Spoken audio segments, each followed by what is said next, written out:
وبركاته. الحمد لله أستعينه وأستغفره ونعوذ بالله من شرور أنفسنا من يهد الله فلا مضل له ومن يضلله فلا هادي له وأشهد أن لا إله إلا الله وحده لا شريك له وأشهد أن محمدا عبده ورسوله أما بعد. عن عائشة رضي الله تعالى عنها قالت سمعت رسول الله صلى الله تعالى عليه وسلم يقول إن المؤمن لا يدرك بحسن خلقه درجة قائم الليل وصائم النهار أو كما قال النبي صلى الله تعالى عليه وسلم. اللهم صل على سيدنا ومولانا محمد وعلى آل سيدنا ومولانا محمد وبارك وسلم. আমি রাসূল করিম সাল্লাল্লাহু তাআলা আলাইহি ওয়াসাল্লামের অসংখ্য অগণিত হাদিস শরীফ থেকে একখানা হাদিস শরীফ পাঠ করলাম। আল্লাহ জাল্লা শানহু আমাদের সকলকে এই আয়াত এই হাদিসে পাকের নূর দ্বারা আমাদের জীবনকে নূরান্বিত করিয়া দেন। অত্যন্ত গুরুত্বপূর্ণ জীবন সংশোধনীয়মূলক আল্লাহ রাসূলের একখানা বাণী। আম্মা জান আয়েশা সিদ্দিকা রাদিয়াল্লাহু তাআলা আনহা বলেন যে আমি রাসূল করিম সাল্লাল্লাহু আলাইহি সাল্লামকে বলতে শুনেছি, তিনি বলেন যে মুমিন ব্যক্তি, ইন্নাল মুমিনা, একজন মুমিন ব্যক্তি, বিহুসনে খুলুকিহি, তার উত্তম চরিত্রের দ্বারা, কেবলমাত্র তার সুন্দর চরিত্র, উত্তম চরিত্র, আখলাকের দ্বারা, দারাজাতা কাইমিল লাইলি, যে ব্যক্তি সারা রাত নামাজ পড়তে থাকে, অসাইমিন নাহার, দিনের বেলা রোজা রাখতে থাকে, তার মর্যাদা অর্জন করে, তার লায়ুদ্রিক, তার মর্যাদা সে পেয়ে যাবে। দুই প্রকারের লোক। এক প্রকার হইল এই ব্যক্তি সারা রাত তাহাজ্জুদ পড়ে, তার সারা জীবনের আমল এটা, হারাম দিনগুলো ব্যতীত 5 দিন ব্যতীত সারা বছর সে রোজা রাখে, তার মর্যাদা আল্লাহ পাকের দরবারে কত উপরে, হিসাবও তো করা যায় না, কত উপরে তার মর্যাদা, তার স্থান, তার মাকাম। আর আরেক লোক, সে এটা করতে পারে না, দিনের বেলা এভাবে রোজা রাখতে পারে না, রাতের বেলা তাহাজ্জুদ পড়তে পারে না, কিন্তু তার মনটা সুন্দর, তার চরিত্রটা ভালো, তার আখলাক সুন্দর। এই সুন্দর আখলাকের দ্বারাই সে ওই ব্যক্তির মাকাম, মর্যাদা পেয়ে যাবে। আল্লাহু আকবার। সুন্দর মনের কত মর্যাদা, সুন্দর চরিত্রের কত মর্যাদা। আফসোস, আমরা হস্ত করি, হাজী সাহেব হই, কিন্তু পূর্বের সেই চরিত্র সংশোধন করি না। আমি দিনদার হইলাম, আমি চিল্লাই গেলাম, আমি কাহারো সোহবতে গেলাম, বা ওয়াজ নসিহত শুনে আমি তো দিনের উপরে উঠলাম, কিন্তু আমার পূর্বের যে চরিত্র, সেই সুদের সাথে লেনদেন, সেই মিথ্যার অভ্যাস, সেই কথা বেশি বলার অভ্যাস, মানুষের দোষ ত্রুটি খোঁজার অভ্যাস, অর্থাৎ যেই যেই খারাপ চরিত্র আমার মধ্যে ছিল সেগুলো এখনো বহাল, শুধু একটা প্যাকেট গায়ে দিছি আর কি, প্যাকেট পড়ছি, প্যাকেট। এই ভিতরে মাল আগেরটাই, বাংলাদেশি মাল চায়না প্যাকেট পরাইয়া দিছে, সিল, এখন এটা চায়না হয়ে গেছে। তো চায়না তো প্যাকেটে না চায়না হলো, ভিতরেরটা তো আর চায়না হয় নাই, ভিতরেরটা তো বাংলাদেশি রয়ে গেছে। এখন আমি দিনদার হয়ে গেছি, দিনের দায় হয়ে গেছি, আমি হাফেজ হয়ে গেলাম, খতিব হয়ে গেলাম, বক্তা হয়ে গেলাম, হাজী সাহেব হয়ে গেলাম, উপরে কভারটা লাগাইলাম, কিন্তু ভিতর কিসের মতো, সে আগের মতো, তো কাজ তো হইল না। আল্লাহ তো বলছেন ইয়াউমা লা ইয়ানফাউ মালুন ওয়ালা বানুন, কিয়ামতের ময়দানে মাল কাজে আসবে না, সন্তান কাজে আসবে না, ইল্লা, কিন্তু, কিন্তু মানে কি কাজে আসবে, ইল্লা মান আতাল্লাহ বিকলবিন সালিম, যে আল্লাহ পাকের নিকট আসবে কলবে সালিম, পরিচ্ছন্ন। জমজমের পানি যেরকম পরিচ্ছন্ন, ঝর্ণার পানি যেরকম পরিচ্ছন্ন, এরকম পরিচ্ছন্ন একটা অন্তর নিয়া যে আল্লাহর কাছে আসতে পারবে, আল্লাহ বলবে যাও সব কিচ্ছা খতম, জান্নাতে চলে যাও। পরিচ্ছন্ন অন্তর, অন্তরটা পরিষ্কার, হিংসা মুক্ত, রিয়া মুক্ত, শিরিক মুক্ত, বেদাত মুক্ত, খোঁচাখুচি মুক্ত, গ্যাঞ্জাম মুক্ত। কিছু মানুষ আছে শান্তিতে থাকতে পারে না, শুধু খোঁচাখুচি করে, ঝগড়া করবে, ঝগড়া লাগাবে, ফাসাদ করবে, ফাসাদ লাগাবে। আল্লাহ আমাদেরকে হেফাজত করেন। আমার ভাই, ইসলাম এত সহজ, আর দিন ও ইউসরুন, দিন একেবারেই সহজ। আইয়ু খাফিফ আনকুম, আল্লাহ বলেন যে আমি তোমাদের থেকে সহজটা চাই, সহজ, কঠিনটা চাই না। অনেক মানুষ আছে কত ইবাদত করে, মাশাআল্লাহ, দেখলেও লোভ লাগে, এত আমল করে, কিন্তু চরিত্রটা ভালো না। আমল তো করে, চরিত্রটা ভালো না, তো কাজটা হইল কি, লাভটা হইল কি? আমি একবারই বিশ্বের শ্রেষ্ঠ সাবান দিয়া গোসল করবো, মনে করেন কি ডোব বা মনে করেন বাংলাদেশের ডেটল, এগুলো অগায়রা যে কোনো সাবান হইতে পারে, সাবান দিয়ে আমি গোসল করতেছি, পরিষ্কার হমু। তো যেই পানি আমার শরীরে পড়বে ঝর্ণা থেকে, এই পানি হইল ময়লা অথবা আয়রন যুক্ত, গভীর আয়রন। তা আমি কি পরিষ্কার হব? সাবান তো পরিষ্কার কেন হব না? সাবান তো এক নাম্বার, পরিষ্কার কেন হইলাম না? আমার অ্যালার্জির দামি দামি ওষুধ খাই, ফাঁকে আমার প্রিয় হইল ইলিশ মাছ, তারপরে চিংড়ি মাছ, পুঁটি মাছ, বাইং মাছ, বেগুন হইল প্রিয় তরকারি। তো এই ওষুধ কোনো কাজ হবে? এই ওষুধ তো কাজ হবে না। ওষুধও খাইতে হবে, নিয়মও মানতে হবে, দাঁড়িয়েও রাখতে হবে, টুপিও পড়তে হবে, জামাও পড়তে হবে, ভিতরটাকেও সাফ করতে হবে। বুঝে আসছে তো কথা? আসল হইল এটা, ভিতরটা সুন্দর একটা মন। আল্লাহ সুন্দর একটা মন চান আমাদের কাছে, সুন্দর একটা মন। যেরকম মনে করুন, এই গরমকালে রোজা রাখলাম, গরম সিজনে পিপাসা, কষ্ট, যখন ইফতার করতে গেলাম দেখলাম সামনে মাশাআল্লাহ রুয়াবজার শরবত, লেবুর শরবত, বেলের শরবত, অগায়রা অগায়রা শরবত, ঠান্ডা পানি, তো দিলটা কত খুশি হয় যে মাশাআল্লাহ ইফতারটা আজকে ভালোই হবে। ড্যানিশ বাংলা থেকে মুরগের ফ্রাই নিয়ে আসা হইলো, উন্নত উন্নত খাদ্য, মন খুশি হবে না? অবশ্য হবে। বান্দার দায়িত্ব হলো দিলটাকে এমন ভাবে সাজানো, অন্তরটাকে এমন ভাবে সাজানো যে অন্তর দেখলেই আল্লাহ পাক খুশি হয়ে যায়। অন্তরের দিকে নজর গেলে, আমরা যেরকম ইফতারের দিকে নজর গেলে আমাদের কলিজাটা ঠান্ডা হয়ে যায়, আমাদের দিলকে এমন ভাবে সাজানো যে আল্লাহ দেখলেই যেন, ওই অন্তরটা দেখলেই যেন আল্লাহ পাক খুশি হয়ে যান। সুবহানাল্লাহ। কিয়ামতের ময়দানে এরকম হবে, আল্লাহ পাক খুব রাগান্বিত হয়ে যাবেন উম্মতের আমল, খারাপ আমল দেখা, খুব জালালি হালতে থাকবেন আল্লাহ পাক। তখন আল্লাহ রাসূল কি করবেন? হযরত আবু বকরের আমল পেশ করবেন। সুবহানাল্লাহ। এটা দেখে তো আল্লাহ পাক খুশি আর খুশি। খুশি কাকে বলে? সুবহানাল্লাহ। এই জন্য ভাই, আসল বিষয়টা আমাদের বুঝতে হবে।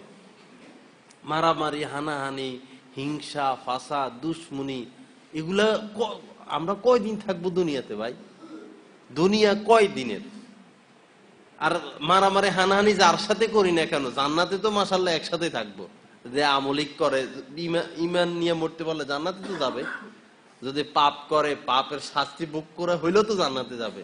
যে ভাইরা বিএনপি, যে ভাইরা জামাত, যে ভাইরা এই কি জাতীয় পার্টি, আরো যারা যারা অগেরা আছে বা দল নাই কিন্তু আমার সাথে মামলা, আমার সাথে দুশ্মনী, জমি নিয়ে ফাসাদ, আমরা ইনশাআল্লাহ ইমান নিয়ে যাইতে পারলে জান্নাতে তো যাব। তো ওই সময় তো দুনিয়ার কথাগুলো মনে পড়বে, যে তুই তো আমার নামে মামলা দিছিলি, মনে পড়বে না? ওই সময় জান্নাতে গেলে কোনো আফসোস থাকবে না, শুধু একটা আফসোস থাকবে। জান্নাতে গেলে মুমিনদের, মুমিন মুমিনাত, কোন মানুষের কোনো আফসোস থাকবে না। জান্নাতে একটা আফসোস থাকবে, সেটা কি?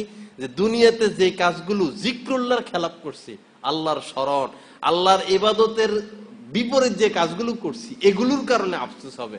আরে সময়টা তো ভালোভাবে কাজে লাগাইলাম না, মামলা করলাম, মোকদ্দমা করলাম, ঠেলাঠেলি করলাম, মারামারি করলাম, এই কারণে আফসোস হবে কিয়ামতের জান্নাতের মধ্যে, সময়টা কেন নষ্ট করলাম?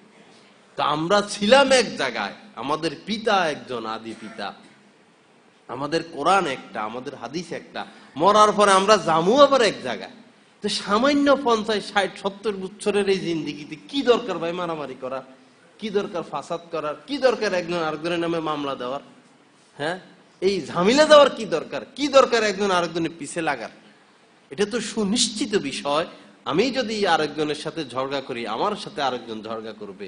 আমি যদি কাউকে বিপদে ফেলানোর জন্য গর্ত করি, ওই গর্তে হয়তো আমাকেই পড়তে হবে। আমি যদি আরেকজনের দোষ ত্রুটি খুঁজতে থাকি, আমার দোষ ত্রুটি খোঁজার জন্য আরেকজন প্রস্তুত হয়ে যাবে।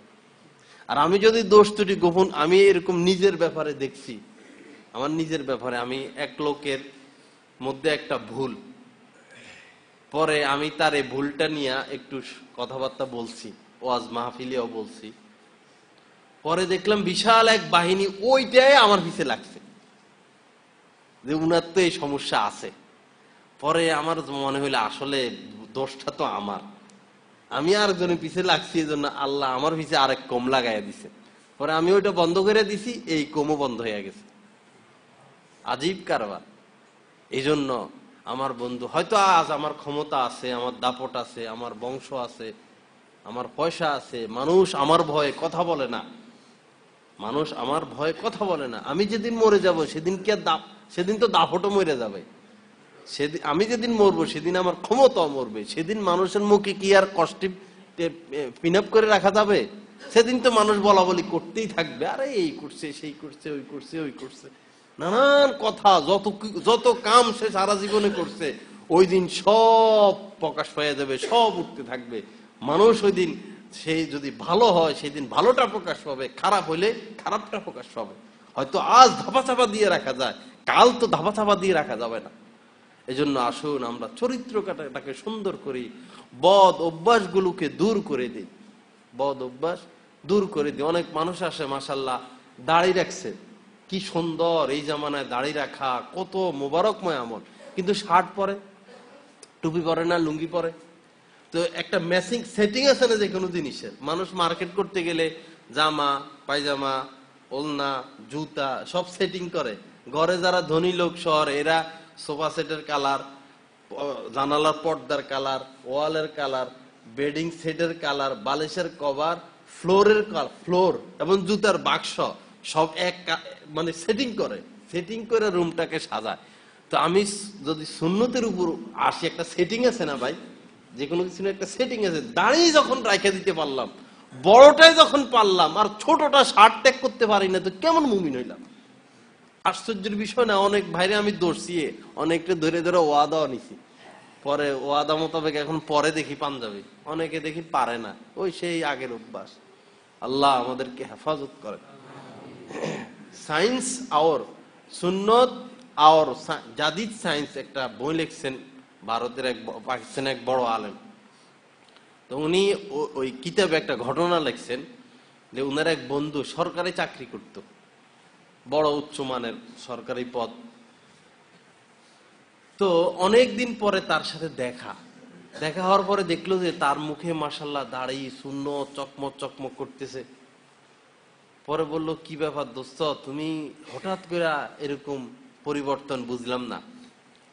তো সে বলল যে আসলে একদিন আমি ঘুমাইছিলাম, পরে স্বপ্নে দেখছি কিয়ামত কায়েম হয়ে গেছে, কিয়ামত কায়েম হয়েছে, মানুষের ছুটাছুটি, আমিও ছুটাছুটি করতেছি, পেরেশান বেচাইন অবস্থা, কেউ কাউকে চেনে না, সবাই দৌড়ে, আমিও দৌড়তেছি। পরে বলল, দেখলাম যে মানুষ, একদল মানুষ দৌড়ে শুধু বলতেছে যে ওই দিকে নবী মুহাম্মদকে পাওয়া যায়, সবাই ওই দিকে দৌড়তেছে, যে সে সুপারিশ করা ছাড়া আজকে নাজাতের ফায়সালা নাই। সবাই ওইদিকে দৌড়তেছে, আমি ওইদিকে দৌড়তেছি।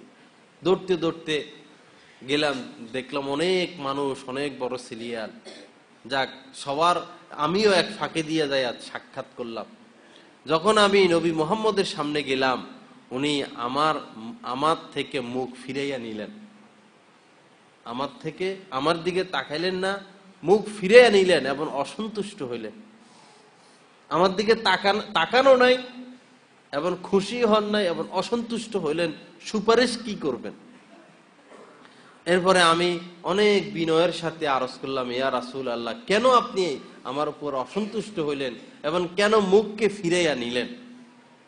আল্লাহ রাসূল বললেন, তোমার চেহারার সাথে আমার চেহারার সাথে তোমার চেহারার কোনো মিল নাই। অর্থাৎ আমার চেহারায় দাঁড়িয়ে আছে, তোমার চেহারায় দাঁড়িয়ে নাই, এই কারণে তোমার এই চেহারা থেকে আমি মুখ ফিরাইয়া নিলাম। আল্লাহ আমাদেরকে হেফাজত করেন। এরপরে বললেন যে আমার ঘুম ভাঙলো, এর পর থেকে চাকরি থাক বা যাক, মানুষ গালি দেখ আর ভালো বলুক, কে কি বলে, আমি কোনো পরোয়া না করে আমি আজ পর্যন্ত আর দাড়ি শেভ করি নাই। তো আপনারাই বলেন, এই লোক কি ঠকে গেছে, হাইরা গেছে?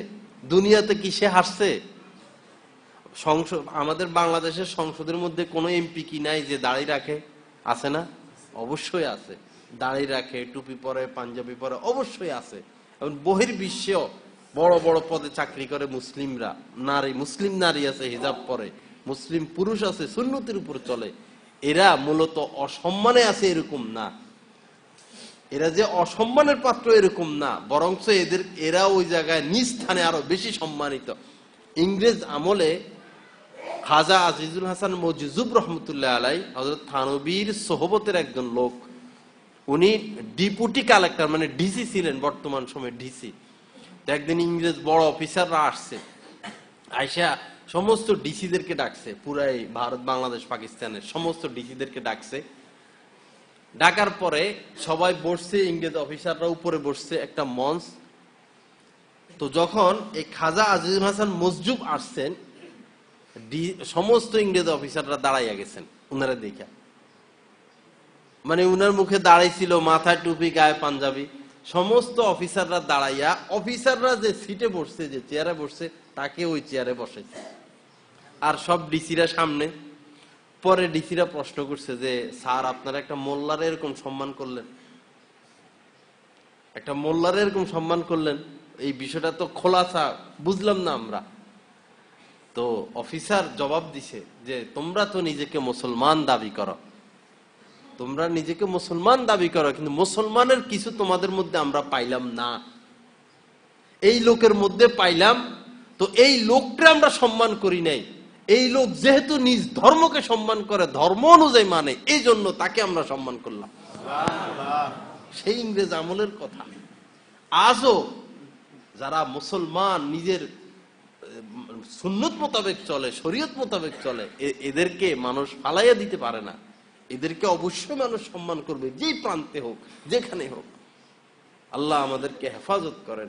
এই যে সিরিয়ার উপরে যে বর্বরতা, সিরিয়া ফিলিস্তিনের যে অবস্থা, এটা আজকের দিনের ঘটনা না, এটা পৃথিবীর শুরুর থেকে ঘটনা। কোরআন শরীফে এগুলো আছে, সিরিয়ার ইতিহাস, হ্যাঁ, ফিলিস্তিনের ইতিহাস সেই শুরুর থেকে আছে।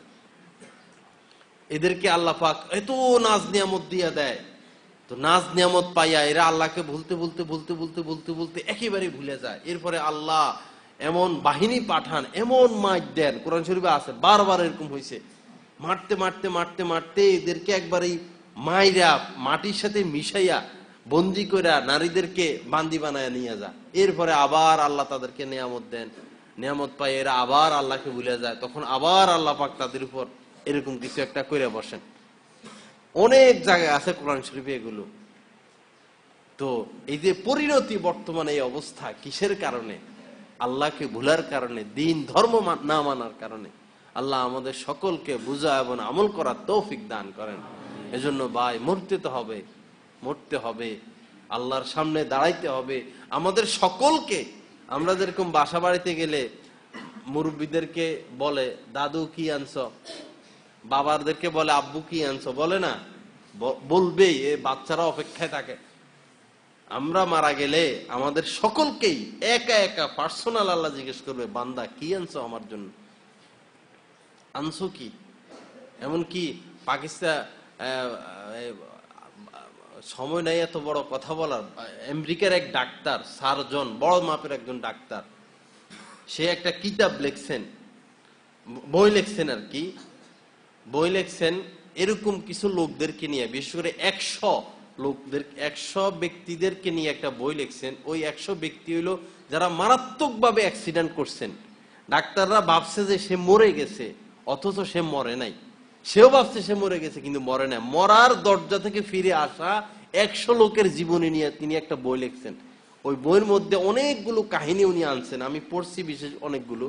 এই কাহিনীগুলো এরকম যে ওই ডাক্তার বলল, সার্জন সে নিজে একবার এরকম মারাত্মক অ্যাক্সিডেন্ট হয়েছে। অ্যাক্সিডেন্ট হওয়ার পরে সে দেখলো যে সে তার ভিতরে নাই, সে নিজে তার ভিতরে নাই, সে হালকা পাতলা একটা কাগজের মতো সে তার দেহ থেকে বাইর হয়ে গেছে। দেহ থেকে বাইর হয়ে সে যে ছাদের মধ্যে লাগছে। এরপরে সে দেখতেছে নার্সেরা ডাক্তারেরা তার চিকিৎসা করতেছে, বুকের মধ্যে চাপ দিতেছে, বলা বলি করতেছে, ডাক্তার সাহেব মারা গেছে, ডাক্তার সাহেব মারা গেছে, এরকম বলা বলি করতেছে। সেগুলো দেখতেছে, সব শুনতেছে। এরপরে সে বললো যে আমি অনেক দূর চলে গেলাম, অনেক দূর চলে গেলাম, উঠতে আসি উঠতে উঠতে এক নুরানি মাখলুকের সম্মুখীন আমি হলাম। নুরানি মাখলুক, তার ভাষায় নুরানি মাখলুক। ওই নুরানি মাখলুকের কাছে যাওয়ার পরে আমার সেই শৈশব থেকে আজ পর্যন্ত যতগুলো কাজ আমি করছি উনি সব আমারে দেখাইলেন। আমি দেখতেছি ছোটবেলা আমি কাঁদতেছি, আমি গোসল করতেছি, আমি খেলতেছি, আমি অমুক গুনাহ করতেছি, আমি ডাক্তারি করতেছি, আমি পড়াশোনা করতেছি। এট আ টাইম, একসাথে মুহূর্তে আমি আমার পুরো জীবনই সব আমি দেখতেছি একসাথে। এই নয় যে আগে পরেরটা এরপরে পরের, এরকম না, একসাথে আজীব এক অবস্থা যে আমি সবকিছু দেখতেছি। ওই ভাষা, যেই জগতে আমি গেছিলাম, ওই জগৎ বুঝানোর মতো ভাষা আমার নাই, কেউ বুঝাইতেও পারবে না, এমন এক জগতে আমি গেছি। যখন সবকিছু আমি দেখতেছি আর যখন আমার অপকর্মগুলো পাপগুলো আমি দেখতেছি, তখন আফসোস করলাম, হায় রে কেন এই কাজগুলো করলাম। এরপরে ওই নুরানি মাখলুক আমাকে জিজ্ঞেস করলো যে তোমাকে তো আমি এই নিয়ামত দিছি, আমার জন্য কি আনছো? ওই নুরানি মাখলুক আমাকে জিজ্ঞেস করলো।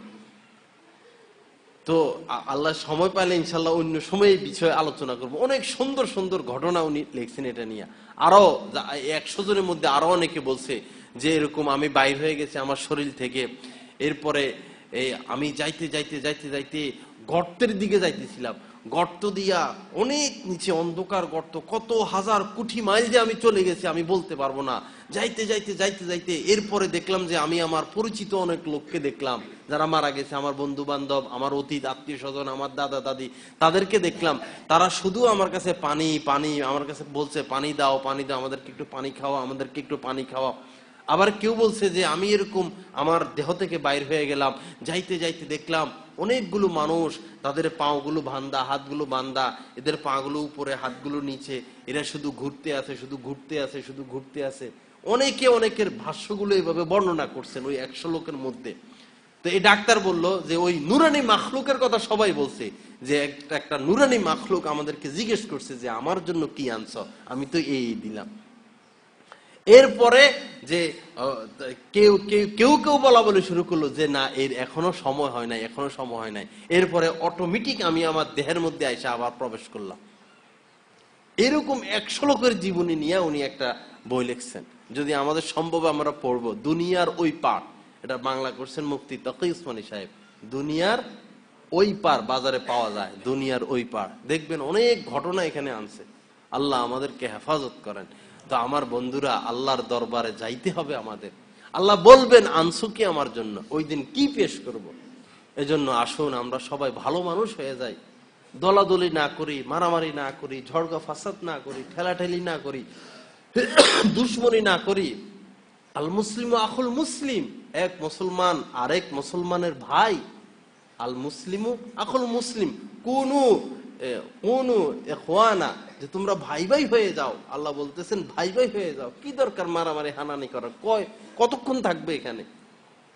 এখানে কতক্ষণ থাকবে? স্টেশনে যদি কেউ চা খায়, মনে করেন আপনি ট্রেনে করে ঢাকা যাবেন, এখন নরসিংদী একটু থামছে, এখন ভাই চা দাও, চা খাইতেছেন, চায় চিনি কম হয়েছে, কাপ ধোয় নাই, এত নানান সময় আছে, ট্রেন কখন ছাড়িয়ে দেয়, কোন রকম এক ডুব খাইলে তো হইলো। আমার গন্তব্য তো ঢাকা, এখানে তো এত কিছু করার সময় নাই। তো দুনিয়াটা ঠিক এরকম, আসছি, গন্তব্য হচ্ছে সে আখেরাত। এটা অল্প একটা শর্ট টাইম। এখানে ভালো থাকি মন্দ থাকি, কোড়ের ঘরে থাকি আর বিল্ডিং এ থাকি, যেখানেই থাকি, আমার গন্তব্য তো সেটা। ওই গন্তব্যের জন্য আমি কি জোগাড় করলাম, কি অর্জন করলাম, সেটা হচ্ছে দেখার বিষয়। আল্লাহ আমাদের মনকে নরম করিয়া দেন, আমার ভাই, মনকে একটু নরম করা দরকার, একটু চিন্তা করা দরকার, একটু ভাবা দরকার, কি অর্জন করলাম, কি নিয়ে যাব। যে সন্তানের জন্য এত কিছু করি, সেই সন্তান এখন আমার কি কাজে আসে? আমি তো দেখি না কোনো সন্তান তার মা বাবাকে মানতে, দেখি না তো। সন্তান, মা বাপ সন্তানের পিছিয়ে হাঁটা লাগে সারাদিন। বেশি কথা কও, তুমি বেশি কথা কও। সব সন্তান তার মা বাবার ইদানিং এগুলো বলে। সন্তান মা বাবায় পিছিয়ে পিছিয়ে ঘুরে লাগে। আরো সামনে যে জামানা আসবে, আমার মনে হয় না সন্তান মা বাবার কথা মানবে। যে শিক্ষায় তারা শিক্ষিত হয়, যে নেট তারা দেখে, এই নেটের জগতে সন্তান মা বাবার কথা মানবে না। তো কেন এদের পিছে আমার জীবনটা, আমার রক্তটাকে ফানি করে দিতেছে? পাচ্ছি কি এদের থেকে? পাবো কি এদের থেকে? এরা এখনই নামাজ রোজা করে না, আমি কবরে গেলে নামাজ রোজা করবে? আমার কবরের পাশে যাই দাঁড়াবে? এক লোক আমার কাছে একদিন আসছে, ওইদিকে বাড়ি, আশা বলল যে এই আমাদের পাশের বাড়ির এক মহিলা মারা গেছে। তো সে নিজে মানে কয়েকজনের স্বপ্নে দেখছে, সেও দেখছে, আশপাশের লোকরাও এই স্বপ্নে দেখছে যে ওই মহিলা আগুনে জ্বলতেছেন, বাঁচাও বাঁচাও শুধু চিৎকার করতেছেন আর আগুনে জ্বলতেছেন। তো সে বলল যে যখন তাদের সন্তানকে আমরা এই কথা বললাম যে তোমার মাকে আমরা এই হালতে দেখছি, ওর সন্তান এখন আমি কি করব? সন্তানরা বলতেছে আমি কি করবো, আমার করার কি আছে? তখন এই লোক আসছে যে হুজুর আমাদের এখন কি করণীয়, আমরা এরকম স্বপ্ন অনেকেই দেখছে এই মহিলাকে নিয়ে, এখন আমরা কি করতাম? তো দেখেন সন্তান, সে বলতেছে আমার কি করণীয়? আহা, আমি কবরে চলে গেছি, বুড়া হয়ে গেছি, এখনো আমি বিল্ডিং বানানো নিয়ে ব্যস্ত, আমার এক মিনিট হায়াত আছে কিনা এই গ্যারান্টি নাই, এখনো আমি বিল্ডিং বানানো নিয়ে ব্যস্ত। আহা, মরে গেলে মাটিতে রেখে আসলে এই বিল্ডিং কি কাজে আসবে, এই সন্তান কি কাজে আসবে, এই স্ত্রী কি কাজে আসবে? আল্লাহ আমাদেরকে বুঝার তৌফিক দান করে। আমাদের এলাকায় একজন প্রবীণ আলেম ছিল, উনাকে মাজ্জা হুজুর বলতো, হাফিজ হুজুরের খলিফা ছিল, বিশ্বের অনেক দেশ উনি সফর করছেন। তো উনি যেদিন মারা গেছেন, ওই ঘরের উপরে ছিল টিন, পাশে ছিল বেড়া, বিল্ডিং করার মতো অবস্থা ছিল, করে নাই, কিন্তু কাজ একটা করছে। সেটা কি? অনেকগুলো মসজিদ মাদ্রাসা তিনি প্রতিষ্ঠা করছে, জায়গায় জায়গায় জায়গায় জায়গায় মানুষকে বইলা বইলা ধৈরা ধৈরা হাত পা ধৈরা ধৈরা শুধু মাদ্রাসা করছে, মসজিদ করছে, এতিমখানা করছে। আমাদের এলাকায় অনেকগুলো মাদ্রাসা ওনার দ্বারা প্রতিষ্ঠিত হয়েছে, কিন্তু নিজের ঘরটা ছিল টিনের ঘর। তো উনি তো চলে গেছেন, তা বলুন তো উনি কি ঠকে গেছেন? উনি তো ঠগেন নাই। তো উনি মারা যাওয়ার পরে কোন এক লোক ওনাকে স্বপ্নে দেখছে আমাদের এলাকার, যে আয়সা ফেরেশতারা বলতেছে যে ইনাকে আপনি চিনেন? মান হাদার রজুল, এই লোককে আপনি চিনেন? ইনি কে? তো এই মাজ্জা হুজুর বলছে উনারে তো আমি আগ থেকে চিনি, আল্লাহ রাসূল সাল্লাল্লাহু আলাইহি ওয়াসাল্লাম, উনাকে তো আমি দুনিয়ায় থাকতে উনাকে আমি চিনে আসতেছি। আরেক লোক ঢাকার, ওনার মাদ্রাসার একদিন প্রোগ্রাম, তো ঢাকার এক বড় ব্যবসায়ী উনি বলল যে আমি রাত্রে ঘুমাইছি, স্বপ্নের মধ্যে দেখি মাজ্জা হুজুর আমাকে ফোন দিছে। আমি স্বপ্নের মধ্যে ফোন রিসিভ করলাম, পরে বলল বেলাল খান, তুমি কি জানো না আজকে মাদ্রাসার মিটিং, আমার পক্ষ থেকে তোমাকে দাওয়াত, তুমি মাদ্রাসায় যাইবা। তো উনি তো পেরেশান হইয়া, তা অনেক বড় শিল্পপতি, ব্যাংক মানে ভালো অবস্থায় আছে, দ্রুত যাইয়া মিটিং উনি অ্যাটেন্ড করছে এবং এই বক্তব্য দিছে। আমি নিজ কানে এই বক্তব্য শুনছি যে আমার মাজ্জা হুজুর ফোন দিয়ে বলছে আসতে। তো দেখেন, দুনিয়ার জন্য তো কিছু করে নাই, এই 60-70 বছরের জন্য করলাম আর না করলাম এটা নিয়ে তো পেরেশানের কি আছে? আমার আখিরাতের জগতের কি হইল সেটা দেখার বিষয়, যেখানে জনমকে জনম আমি থাকতে হবে, আমার থাকা লাগবে। একবার যদি ধরা খায় আর তো নাজাতের ব্যবস্থা নাই, একবার যদি ধরা খাইয়া যায়। আল্লাহ আমাদেরকে হেফাজত করেন। তুরস্কের এক গভর্নর মারা গেছে, তারেক মাহমুদ নামে একজন লেখক, উনি ওনার এই কিতাবে উল্লেখ করছেন যে আমার এক বন্ধু তুরস্ক গেল, তো এক গভর্নর মারা গেল, গভর্নর। তো গভর্নরের জন্য কবর যেটাই খুদে খনন করে সাপে ভরা, আরেকটা খুদে আবার সাপ, আবার খুদে আরেকটা সাপ, 29টা কবর তার জন্য খনন করছে, 29টা। ওই 29টা কবরের মধ্যেই সাপ। পরে ওলামা ইকরাম বলল যে পৃথিবীর যেখানে তার জন্য মাটি খনন করা হবে, এই সাপই তার, এটা তার রিজিক, এটা তার বড় জোখের শাস্তি। উপায় নেই, তখন ওই সাপের মধ্যেই তাকে দাপন করে দেওয়া হইল। আল্লাহ আমাদেরকে হেফাজত করেন। আল্লাহ পাক মাঝে মধ্যে মানুষের হেদায়েতের জন্য কিছু দৃষ্টান্ত তো পেশ করেন, খেলাপ বিপরীত খেলাপ কিছু কাজ দেখান, কিন্তু আমরা এমন জালেম, মন এত শক্ত, আমাদের কিছুই হয় না, মন নরম হয় না, নসিহত আমরা গ্রহণ করি না। যেই সুদের সাথে সম্পর্ক সেই সুদের সাথে সম্পর্ক, যেই ঘুষের সাথে সম্পর্ক সেই ঘুষের সাথে সম্পর্ক, খায় দিদারছে, খাইতে খাইতে খাইতে কত খাইবা ভাই, কয় টাকার মালিক হইতে চাও তুমি? যারা অর্থের পিছে দিন রাত ঘুরে, তাদেরকে যদি প্রশ্ন করা হয় তোমার শেষটা কি, কয় কোটি টাকা তোমার ব্যাংকে জমা হইলে তুমি ক্ষান্ত হইবা, কয়টা গাড়ির মালিক হলে তুমি ক্ষান্ত হইবা, কয়টা বাড়ির মালিক হলে তুমি ক্ষান্ত হইবা, থামবা, একটা হিসাবটা দাও, কেউ হিসাব দিতে পারবে? পাগলা গোড়ার মতো ছুটতে আসে, কোথায় এটার শেষ? এটার তো শেষ নাই, এটার শেষ আল্লাহ রাসূল বলে দিয়েছেন, লা ইয়ামলাউ জাওফাবনে আদম ইল্লাত তুরাব, বনি আদমের পেট ভরবে না, লাউ কানা লিবনে আদম ওয়াদিআন মিন মাল, আল্লাহ রাসূল বলেন, যদি বনি আদমকে দুইটা মালের পাহাড় দেওয়া হয়, এই বিশাল বড় পাহাড় এটা স্বর্ণের, বিশাল বড় পাহাড় এটা হীরার, এরকম দুইটা পাহাড় দিয়ে দিছে, যা লাবতাগাহু সালিসা, বনি আদম এরকম তৃতীয়টা অনুসন্ধানের জন্য নেমে যাবে। ওয়ালা ইয়ামলাউ জাওফাবনে আদম ইল্লাত তুরাব, বনি আদমের পেট ভরবে না তুরাব ব্যতীত, মাটি মৃত্যু ব্যতীত। আল্লাহ আমাদেরকে হেফাজত করে। এক বাদশাহ এক গরিব মানুষের উপর খুশি হয়েছিল, খুশি হইয়া পরে বলছে, সকাল বেলা তুমি দৌড়া শুরু করবা, হাঁটা শুরু করবা, যত দূর যাইতে পারো অত দূর তোমার নামে লিখে দিব। আগের জামানার বাদশাদের তো জমি। পরে এই বেচারার কি আর রাত্রে ঘুমাইছে না খাইছে, কখন সকাল হবে, কখন দৌড় দিবে? সকালবেলা আল্লাহর নাম নিয়ে দিছে দৌড়, দৌড়তে হাত ধরতে পারে না, পড়ে যায়, আর ধরতে পারে না, পড়ে যায়। ফের আশা যে এক কদম যাইতে পারলে এটার মালিক আমি, যদি 10 হাত যাইতে পারি এটার মালিক আমি। আরে দৌড়তে রাত্রে ঘুমায় নাই, খায় নাই, আর সকালবেলা দৌড়তে যায়, এক জায়গায় পড়ছে, ঠাস করে মরে গেছে। না দুনিয়া পাইলো না আখিরাত পাইলো। ঠিক আমরা সম্পদের পিছে দৌড়তে ওই ল্যাভিড হাসপাতাল, ওই স্কয়ার, ওই অ্যাপোলো, ওই ইবনে সিনা, ওই বৈরবের হাসপাতালে যাইয়া শেষ। না দুনিয়া না আখিরাত, কি হইল, কি পাইলাম? আল্লাহ আমাদেরকে হেফাজত করেন। আমার বন্ধু, ওমা আলাইনা ইল্লাল বালাগ, আমাদের দায়িত্ব পৌঁছায়া দেওয়া, এতটুকু আমরা পৌঁছায়া দিলাম, মানার ব্যাপার আপনাদের। ওয়ালা তুসআলু আন আসহাবিল জাহিম, আল্লাহ কোরআনে বলছে রাসূলকে যে জাহান্নামীরা কেন জাহান্নামে গেল এর জন্য আপনাকে প্রশ্ন করা হবে না। তারা তাদের আমলের কারণে জাহান্নামে যাবে, মানুষ তার আমলের কারণে জান্নাতে যাবে, আমলের কারণে জাহান্নামে যাবে, এই কারণে আপনাকে জিজ্ঞেস করা হবে না। আপনার দায়িত্ব হলো পৌঁছায়া দেওয়া, আপনি পৌঁছায়া দেন। আমাদের দায়িত্ব পৌঁছায়া দেওয়া, আমরা পৌঁছায়া দিলাম, মানার ব্যাপার আমাদের। আসুন আমরা দল মত নির্বিশেষে দলাদলি করে পামু কি ভাই, পাইছে কি এ পর্যন্ত, পামু কি?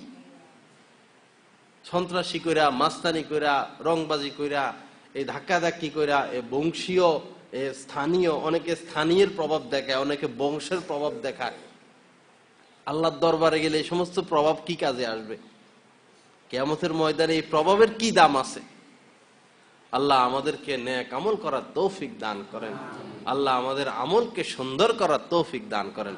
আসুন আমরা গুনাহ থেকে বাঁচি। আসল কাজ গুনাহ থেকে বাঁচা, নজরকে হেফাজত করা, দিলকে হেফাজত করা, হ্যাঁ, একটা কলবে সালিম তৈরি করে এরপরে আল্লাহ পাকের দরবারে উপস্থিত হওয়া। আল্লাহ পাক আমাদের সকলকে এই কথাগুলোর উপর আমল করার তৌফিক দান করেন। ওয়া আখির দাওয়ানা।